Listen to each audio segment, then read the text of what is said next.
Hi, I'm Jonathan Rogers, Game Director on Path of Exile 2. Welcome to GGG Live. Well, it's been a little over 3 months since we launched Early Access, so it's about time for our first major content update.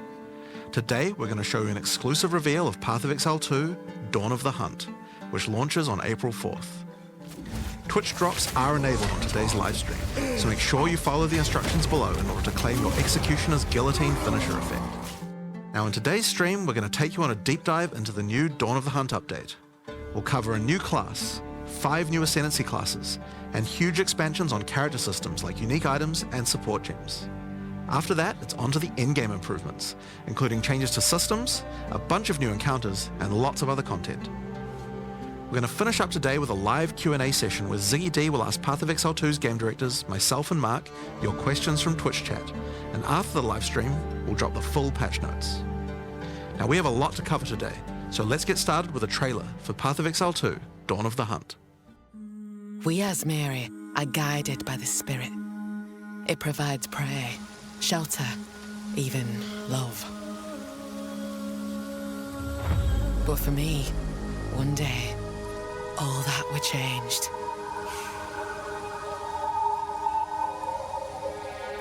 The spirit, it showed me something. Something forbidden. And to defend all I loved, I used it. I lost everything that day. But fate weren't finished with me yet.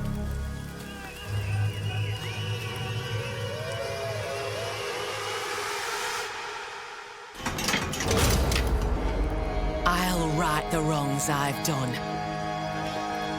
I'll do what I must, no matter the cost. I will hear the spirit once more.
Now, as you can see, in Dawn of the Hunt, we're introducing the first new class since early access to POE2, the Huntress. The Huntress is a spear-wielding Azmerian warrior. Born into a society with strict traditions, she was exiled from her homeland after using the power of a skill gem to defend her village. As a dexterous spear user, she specializes in both melee and ranged combat, dashing into and out of battle. Spears have extended range and a short dash, but unlike other melee weapons, you can also throw them. In order to make a hybrid ranged and melee character work, we had to do a lot of thinking about ways to make it fun to both enter and exit melee range. The first skill you will get as a Huntress is Whirling Slash. As well as striking in a circle around you, this skill creates a whirlwind that blinds your enemies. Leaving the whirlwind will make it explode. The more Whirling Slash is used, the bigger the whirlwind, and the bigger the explosion. Once you're out of there, you'll want to follow up with something ranged. Whip your spear around to shoot twisters towards your foes. These twisters bounce off walls and can hit enemies multiple times. You can also throw twisters inside a whirlwind to shoot out extra tornadoes that do way more damage. In her offhand, the Huntress will usually want to hold a buckler, which allows you to do a new skill, parry. While holding down parry, your character will counterattack any incoming attack from monsters near you, stunning them. In addition, the monsters will take extra attack damage from your follow-up strike. Some specific skills are designed to be used after a parry and have extra effects. Disengage is a skill that does a quick jump back, damaging enemies in front of you, and it can be used to interrupt other actions, like dodge roll. If you use it against a parried enemy though, it causes an explosion and gives you a frenzy charge. Just be careful. If you parry too much, you're going to get stunned and possibly killed. You can combine this combo with Whirling Slash. Slash, parry, disengage, and you'll get an explosion from the disengage and the Whirling Slash. The Huntress also has a variety of elemental spear throw attacks. You could use Lightning Spear to bounce lightning between your foes. Or you could throw explosive spears into the ground. These spears take a while to detonate, but when they do, they'll incinerate anyone caught in the blast. All spear throws on the Huntress can also be empowered by frenzy charges. For example, explosive spears will do an even larger explosion and leave fire on the ground. And these empowered versions can activate even more combos. Using Whirling Slash over ground fire will suck it into the whirlwind, adding fire to the explosion. Using twisters inside a fire whirlwind will shoot out fire tornadoes as well. And you can do similar combos with ice and lightning too. Now, a key aspect of hunting is exhausting your foes by causing blood loss. This skill is Rake, which dashes towards your target and unleashes a deadly slash, opening up wounds on your enemies. Follow up with Disengage and watch them bleed out as they run towards you. On the health bar of monsters, you can see how much blood loss the enemy has experienced, and the Huntress has skills to take advantage of this. For example, using Blood Hunt will thrust forward and cause a bloody explosion. The more blood loss, the bigger the explosion. If you want to cause bigger bleeds, try out Rapid Assault. The final hit of this multi-hit combo will stick a spear into your enemy for a big bleed. Now, Explosive Spear and Rapid Assault both result in leaving spears behind, either in the ground or in enemies. But there are other skills that leave spears around too, like Storm Lance, that leaves an electrical spear that arcs towards enemies. But what can you do with all these spears? Detonate them, of course. Thunderous Leap will allow you to jump onto and explode any spears either in the ground or in your enemies. Now, as well as hunting animals, the Huntress also has the ability to work with them. While fighting any beast, you have the ability to tame it and use it as a companion. You can only have one companion at a time, but it will keep the mods that were on it. Try to find a rare beast with good mods to take full advantage of your ability to tame them. Now, this is just the beginning of the Huntress. We've really tried to make the hybrid ranged and melee gameplay work for this class by having a huge amount of synergy between ranged and melee options. There are 22 new skills available for the Huntress. By endgame, you'll be slinging hundreds of insanely powerful spears, sending forth spirit animals and summoning the might of Solaris from the sky. But we still haven't talked about Ascendancy classes yet. What can the Huntress ascend into? Well, the first Ascension class you could choose is the Ritualist. The Ritualist has embraced the darker side of Azmerian traditions by harnessing the power of animal sacrifice and plague. The Corrupted Life Force skill causes all enemies around you to grow volatile blood boils on their skin. When those enemies are slain, the boils will burst, spreading corrupted blood to all enemies around them. The Ritualist also excels in taking advantage of magical trinkets. The Unfurled Finger skill allows you to equip an additional ring on a finger around your neck. Taking Mystic Attunement increases the bonuses of all the rings and amulets you have equipped. Now, this is one of my favorites. As the Whispers Ask grants you a new skill, Ritual Sacrifice. Use the skill on the corpses of slain rare monsters to absorb the power in their blood to give you one of their modifiers for a short time. Specialize further into Ritualistic Sacrifice with As the Whispers Demand, which allows you to perform that skill on yourself instead of a corpse. Cut your own hand, sacrificing some of your own blood to empower yourself. The Amazon Ascension is for those looking to hunt more than just beasts. Trained as an elite guard to the most important Azmeri elders, the Amazon will use more traditional fighting techniques mastered to perfection. The Predatory Instinct skill will cause you to reveal weaknesses in the defenses of rare and unique enemies, causing you to deal more damage. You can see those weak spots represented on their life bars. While using Elemental Infusion, any charges you consume will infuse your weapon with elemental power, causing any projectile attacks to explode on impact. The Critical Strike skill is as simple as it sounds. It takes your excess accuracy and gives it to you as critical strike chance. Additionally, you have skills like Mystic Harvest, which allows your elemental damage to leech life, and Azmerian Brew to be able to use either flask to restore both life and mana. So those are the 2 new Ascendancies for the Huntress, but those are not the only Ascendancies in Dawn of the Hunt. We've added a new Ascension class for 3 of the other existing classes too. First up, for our warriors out there, we have the Smith of Kitava. The warrior is a blacksmith in origin, taught by his father Renly. With this ascension, you can take your smithing skills to new heights by embracing power from the insatiable one himself, Kitava. Smiths of Kitava are master blacksmiths and have the ability to forge their weapon, quite literally. Using the Against the Anvil notable skill, you can enhance your weapon with fiery destruction before any battle. After doing so, your attacks will release explosions on hit for maximum devastation.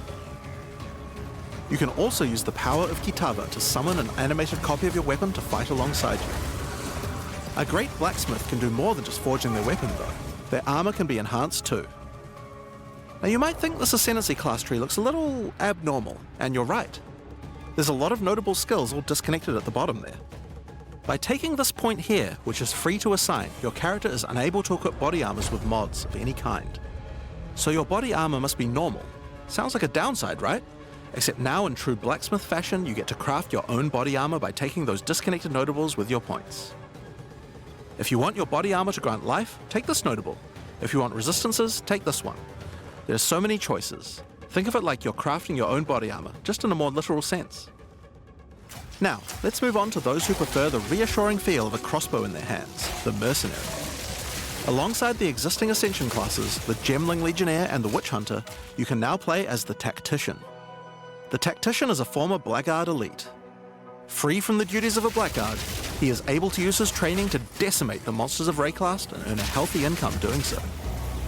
This training comes in the form of various skills like Suppressing Fire, which causes all projectiles to pin enemies. When combined with the Right Where We Want Them notable, your pin not only stops your enemies from moving, but stops them from performing actions too, similar to Freeze. With a soldier's training, the Tactician also works well cooperatively. Using the Whoever Pays Best notable, you can place multiple banners at once. The Watch How We Do It skill gives a portion of your weapon's damage to your allies as well. But if that isn't enough, you can also command your army of off-screen archers to unleash hell and carpet an entire area with arrows. Finally, Witch players will be able to join their legions by becoming undead themselves.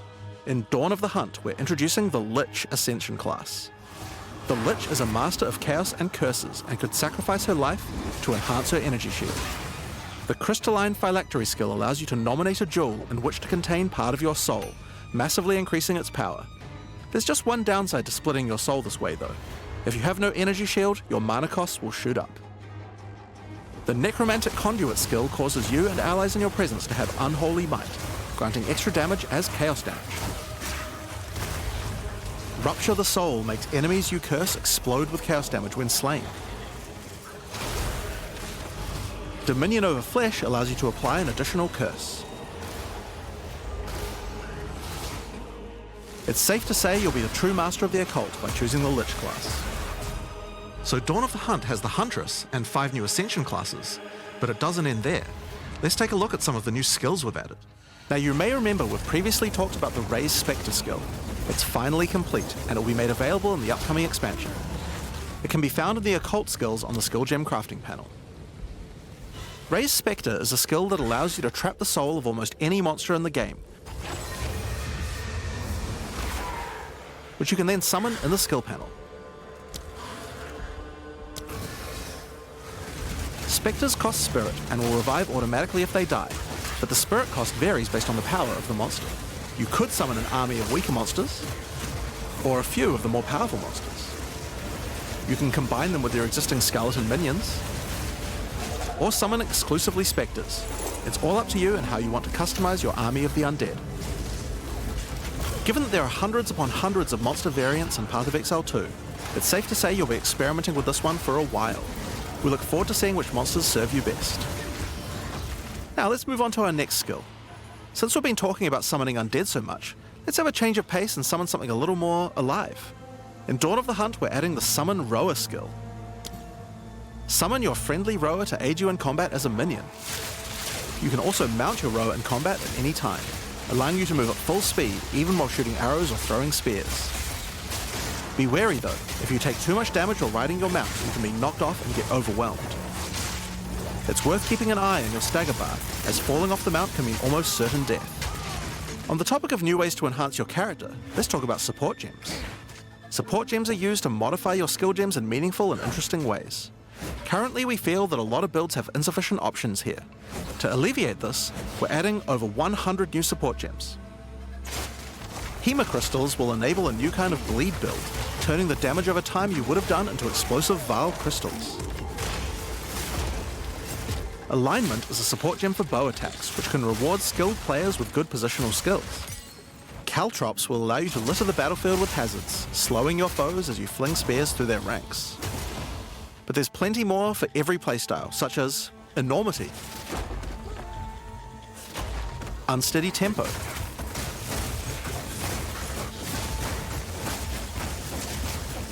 Profanity,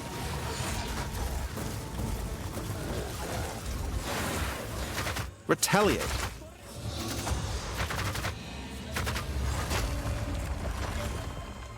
Syzygy, yep, that's a real word,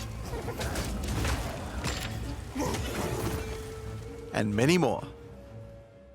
Now we've talked about a new class, new Ascendancy classes, new skills, and new support gems, but let's not forget about the core of a true action RPG, the items. To start with, let's talk about uniques. We're adding over 100 new unique items. This time we've made sure to add uniques with a focus on mid and endgame tiers to make sure there are more exciting items to find for higher level characters. Let's look at some examples. Embrace your inner devil with Chernobog's Pillar. It grants you a large amount of fire damage based on your block chance. The Coming Calamity allows you to become a true master of the elements, granting you all 3 Elemental Herald skills without costing any spirit. At the same time, it penalizes enemy resistances. Wastegate is a belt useful for builds using a single resource like Blood Magic or Archmage builds. With this belt, you can use 2 life flasks or 2 mana flasks. It's up to you. Now we could go through these all day, but we'll leave most of them for you to discover. Suffice to say though, we want there to be way more cool things to find. Over time, our goal is to add a unique to every single base item type at a minimum, so that you can chance any base in the game. Now, given that we have the Huntress, we have a set of unique spears from early game all the way through the endgame as well. One example is Scyther's Spear, which combines bleed and fire in a powerful way. It allows your ignites to be aggravated, dealing substantially more damage. We're also introducing a suite of unique bucklers with some interesting parry mechanics. Kalgyra's Arc, for example, allows you to parry projectiles from any distance. And we're also adding our first unique charms. Bayra's Anguish will not only protect you from ignite, but will also emit a devastating fire nova whenever you do get ignited. In sum, there's just a ton of new uniques to find. We can't wait to see the weird and broken builds that come out of it. Now we also want to talk about crafting options. In each major update during early access, we'll be continuing to add and improve the options here. We have various new crafting tools that have been added as rewards to many of the different types of new content that we're adding. But for now, I just want to mention the changes to runes. Runes add commonly available mods, but since they only have 1 tier, flat damage mods tend to get outclassed by endgame. So we've changed runes to have multiple tiers, allowing you to get higher tier mods than before. Our plan is to significantly expand the number of more specialized mods for crafting using socketables as we add new content over time. And the first new set of those comes from what we're talking about next. In Dawn of the Hunt, we're adding Azmerian Wisps, which can be found throughout both the campaign and the endgame. The Azmeri spirit has made itself present in Rayclast, and it appears to be trying to warn, or maybe prepare us for the coming darkness. You will first encounter a manifestation of it in the Grellwood in Act 1, where you'll meet Delwyn, an Azmeri hunter who is trying to find out what exactly is causing the spirit to behave this way. As you approach the wisp, it will flee, leading you past monsters. Any monsters it comes into contact with are infused by it, making them more powerful. Each spirit is associated with a specific revered animal within Azmeri culture. This one is a wisp of the Great Bear and grants enemies extra life and stun. The wisp moves faster the closer you are, and as you move away, they slow down to wait for you. But if you get too far away for too long, they'll dissipate and return to the woods. As you continue to chase the wisp, it will find and possess a rare or unique monster, granting it a new powerful ability. Because this was a wisp of the Great Bear, this monster now also has increased life and stun. But on top of that, it will periodically summon a large spectral bear that slams with wild fury. If you're able to defeat this foe, you will be rewarded. For each monster that was infused and killed along the way, the rewards will be increased. Each wisp has its own mechanics. The Wisp of the Winter Owl is a primal wisp that causes enemies to deal extra cold damage, gain energy shield, and release wind vortices on death. When infusing a monster, they will call down large tornadoes to protect their host. The Wisp of the Wild Cat is a vivid wisp that causes affected monsters to deal more critical strikes and become more evasive. When it infuses a monster, it will summon a barrage of feline spirits that will attempt to tear you limb from limb. If you're lucky, you may even find sacred wisps that can do some pretty crazy things to the monsters they influence. Like the Wisp of the Cunning Fox, which turns normal monsters into magics, magic monsters into rares, and rare monsters into actual bosses. Azmerian Wisps can drop a new set of socketable items that allow you to craft a wide range of interesting new mods onto your items. Each one may only be used on a specific item slot. As mentioned, the Azmerian Wisps can be encountered throughout the game, but there's also a new endgame map called the Azmeri Ranges, a mountain village where the Azmeri once lived, now overrun with corrupt monsters. This map always has multiple Azmerian Wisps in it, and familiar, yet not quite the same boss fight. Azmerian Wisps can also be further modified by the endgame Atlas tree as well, and by tablets. But I'm not going to be the one talking about those things. In order to cover all the new content in Endgame, I'm going to hand things over to Mark. Hi, I'm Mark Roberts, Game Director on Path of Exile 2. There's a ton to talk about with the endgame today, so let's dig right in. Path of Exile 2's early access began with a brand new endgame, and it was clear that it needed a lot of work. After absorbing your feedback, we're ready to make some epic changes. The first thing is, we just need a lot more content. In Dawn of the Hunt, we have made sure to focus on increasing the sheer number of interesting and different encounters you will randomly stumble into as you explore the endgame. And the second goal is to smoothen the progression through maps and reduce the amount of annoying busy work. To start with, let's talk about the new interesting stuff to find. Well, the most obvious thing to add are new maps. As well as the Azmeri Ranges that Jonathan mentioned earlier, Dawn of the Hunt also contains 7 other new maps, all with their own custom encounters. Let's start with this one. The Feral Megaliths map starts off in the wild Ezomite forests. As you progress through the forest, you will find mysterious rune-carved stones that, when touched, surge with energy. After activating all the stones, you can find a grand henge, where all the energy is coalescing. You can then start an encounter. The area darkens, a storm moves in, and a concentration of energy summons a dangerous boss. You must fight and defeat the boss to get its rewards. Once you have defeated it, summon another. And another. And another. And another. You have 10 total waves of boss fights which get incrementally more difficult. If you manage to defeat them, you get full boss rewards, but also opportunities to get new runes. These can only be obtained from this map. The Fractured Lake contains a surreal waterscape with fractured mirror-like objects. As you move around the map, the terrain itself elevates from below, creating the ground you walk on. In this unique map, all the rare monsters are mirrored, so you're always fighting 2 of the same rare at the same time, which can prove quite difficult. If you manage to overcome that challenge and make it to the end of the map, you'll be presented with a broken mirror, a powerful altar-like object that contains an item within it. The item contained within is a new base type, either an amulet or a ring, that can be crafted to have additional prefixes or suffixes at the cost of the other. The last unique map we'll show today is one based around the essence mechanic. You enter a crystalline cavern, and you will find a powerful map boss imprisoned in the center. It is surrounded by many rare monsters, also imprisoned in essences. By freeing and defeating the rare monsters, the essence they held will be upgraded to a greater essence and be added to the imprisoned map boss. How brave are you? How many essences will you add to the boss? Overdo it and you might lose everything. Underdo it and you might regret it. It's your choice. Speaking of essences, alongside visual improvements, you're now able to apply Vaal Orbs to corrupt the essences with a range of unpredictable outcomes. It could increase the number of essences, re-roll all the essences to the same type, or even upgrade the essences to greater essences. What if they're already greater essences? Well, it can upgrade those too. We have 4 new corrupted essences: Essence of Hysteria, Delirium, Horror, and Insanity. Each corrupted essence has its own interesting combat mechanics. For example, the Essence of Insanity causes you to question even your own mind, as monsters split into shadowy clones, and you must locate the real one before a devastating icy explosion freezes everything around it. Each of these has their own crafting outcomes. The Essence of Insanity can be applied to a belt. It adds a mod that will ensure the next Vaal Orb used on the belt will guarantee adding 2 enchantments. It's worth noting all the essences in the unique map can also be corrupted too, if you're willing to risk it. It's worth noting we have also added 10 extra Atlas passive points you can earn by completing 5 different unique maps. Now, new maps are just the beginning. We had a goal where we wanted to make sure you were constantly finding exciting new content, and that it could be lurking around any corner.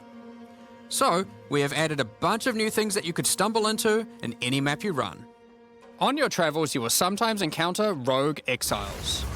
Others like you who have been exiled and are openly hostile.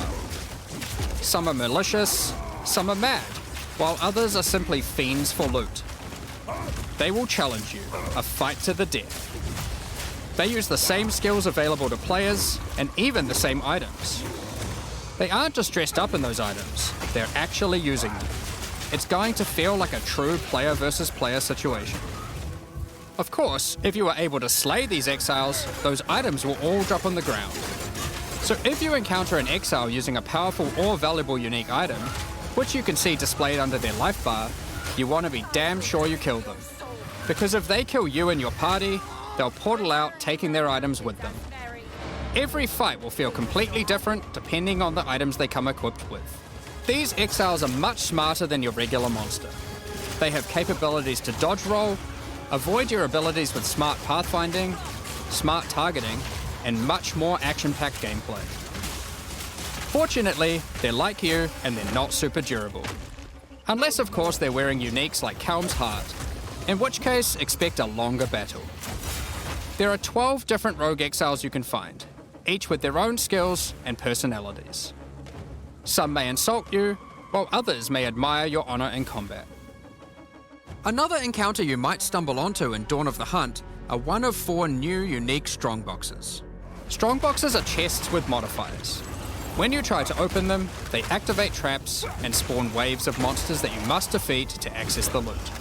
Let's take a look at 2 of the new unique boxes that are harder to find and behave just a little bit differently. The Ogham's Legacy Strongbox has a corpse splayed out in front of the rune-carved stone. Upon interacting with the stone, you activate Forbidden Ezomite magic, which revives the monster as a powerful rare. The Strongbox comes with a modifier which determines how many times it will revive that rare. Each time you defeat the monstrosity, the Strongbox revives it again, adding an extra modifier to the monster. With each resurrection, it becomes more difficult, but also more rewarding. This Strongbox is infused with thaumaturgy from ancient Vaal technology. Eshel's Torment has a powerful artifact inside, and is guarded by chaos itself. Defeating the monsters will grant you a unique item, with a specific corrupted outcome. You'll have to find the other 2 for yourself to see what they do. Now, let's talk about the introduction to the endgame. Upon starting the endgame, Doriani tasks you with cleansing corruption to help restore the land.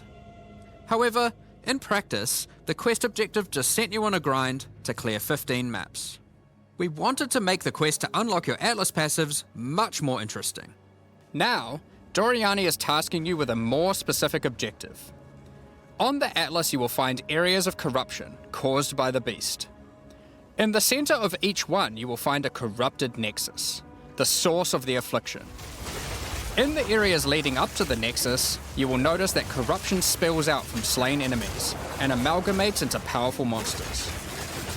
Corrupted maps existed on the Atlas before, but we've done significant work on improving these monsters. We've also done a full pass on the modifiers on these maps to make them more interesting and more rewarding. Once you reach the nexus, you will have a new task: cleanse the source of corruption. When you defeat the last rare in those maps, they will spawn one of 3 terrifying bosses, amalgamations of corruption itself. After defeating that boss, Doriani will come and cleanse the corruption for good. As the remains of the boss are purged of corruption, it coalesces into raw crystallized power, which you can use to gain points for your Atlas passive skill tree, the upgrade system that allows you to add and enhance content in your maps. We didn't stop there though. When you complete a corrupted nexus, all of the remaining surrounding corrupted maps will become cleansed maps. Cleansed maps also have new monsters,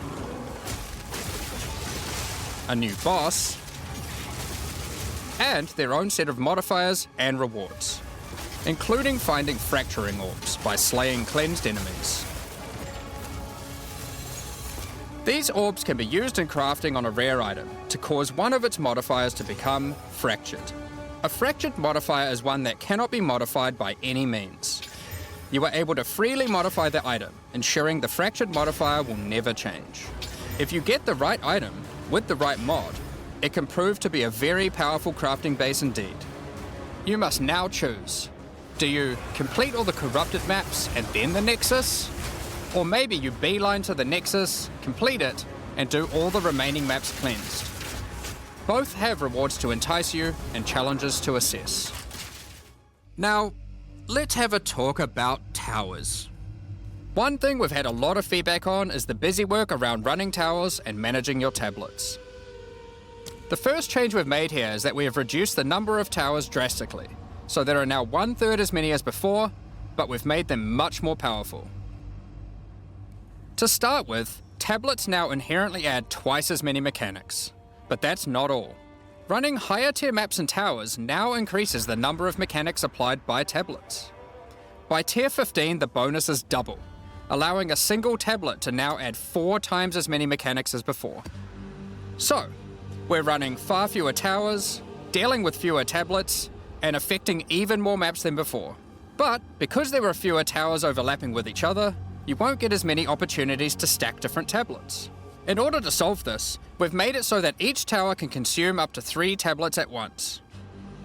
You always get 1 slot on completing the tower, but if you can complete a tower with more mods on the Waystone, you can unlock a 2nd or 3rd slot. Overall, this allows for even more juicing from towers, while drastically reducing the amount of busy work you have to do. On top of that, towers are much more interesting maps because they can now spawn with all mechanics, including bosses. Each tower map has a new boss. Let's take a look at a couple here. The boss fight of the Alpine Ridge map has 2 powerful witches contesting for territory. One witch has an affinity for ice, the other fire. Who will win?